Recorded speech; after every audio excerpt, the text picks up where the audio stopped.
আপনার কি সমস্যা, তাই না? আপনার কি, আপনার তো কিছু, কিন্তু সে তো আপনার উপকার করেছে, তো আপনি তার প্রতি কেন রূঢ় হবে?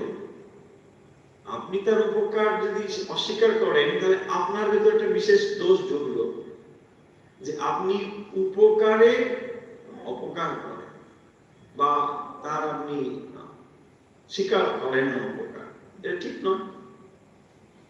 তখন তার গুণটা সামনে ধরলে অনেক বাঁচো। হ্যাঁ, বরং যদি তাকে আপনি পরিবর্তন করতে চান, দেখুন সব থেকে ভালো হচ্ছে তার গুণটাকে সামনে ধরা।